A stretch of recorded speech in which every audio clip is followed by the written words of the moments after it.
keeping in mind that state laws don't favor the town and acknowledging that the city can condemn land and or build the wells on city or town land without our permission, how would you stop the city?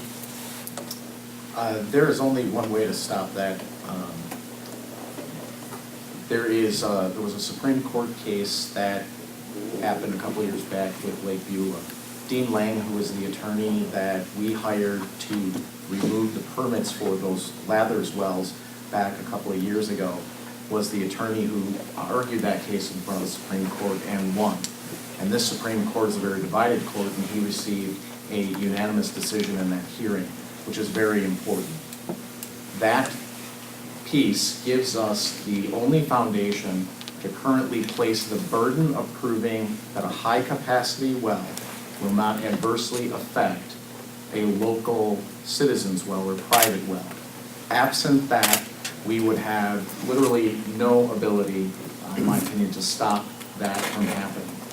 That's where the well study program also comes in, because we have been monitoring since 2007.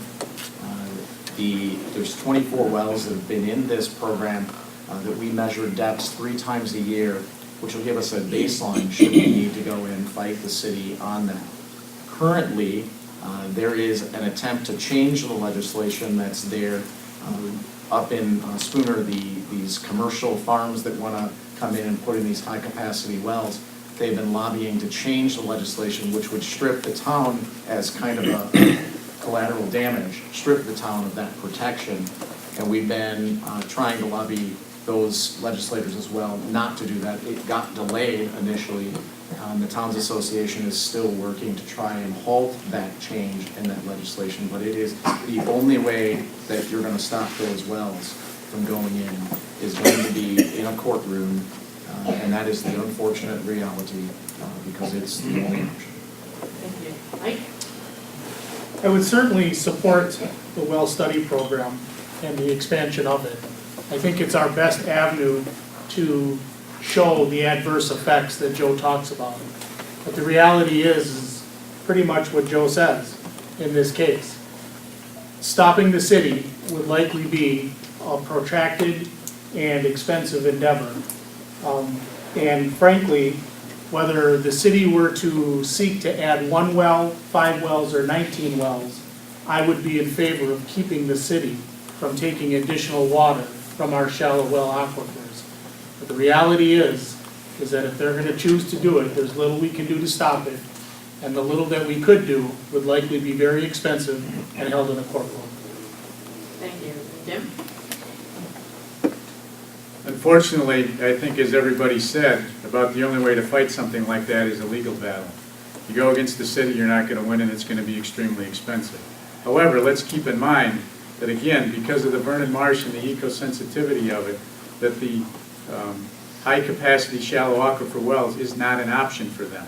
Are they going to come after our water if the Great Lakes Pact isn't approved? Absolutely. I think we all know that, and I think that's part of the reason that we're all here. But I don't have a magic wand. There isn't any way that we can magically stop them. The only way would be that if the Great Lakes diversion is not accepted and we can't help them with that application and get it through, that it would be an extremely lengthy and expensive legal battle. I feel there are more options available to us than what has been laid out so far. For someone to say that the high-capacity shallow aquifer wells aren't part of the program, they are most certainly a big part of the program. It is the program. And the reason that we had the recall in 2010 was because of 5 high-capacity shallow aquifer wells that were right in the middle of the Vernon Marsh.